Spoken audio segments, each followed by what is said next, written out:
యోబు 4:4 మనం చూసినట్లయితే అక్కడ యథార్థవంతులు లేదా న్యాయమును అనుసరించేవారు.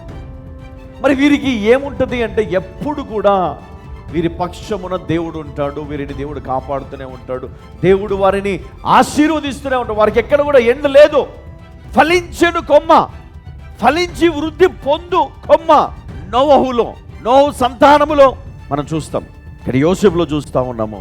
నిజంగానే యోసేపును దేవుడు ఆశీర్వదించాడు గొప్పగా. మరి ఈరోజు మన జీవితంలో మనం చూసినప్పుడు మనము ఎందుకు ఈరోజు ఫలించలేకపోతున్నాము అనే విషయాన్ని మనం ఆలోచన చేయాలి. ఒకవేళ మనకు ఇదిగో నా జీవితంలో ఇది సరిలేదు, దీనివల్లనే నాకు ఈ ఇబ్బంది కలుగుతుంది అని మీరు గుర్తిస్తే వెంటనే దాన్ని మీ లైఫ్ నుంచి దూరం చేయాలి. ఎందుకంటే దేవుడు ఆయన మిమ్ములను మరి ఆశీర్వదించే దేవుడు.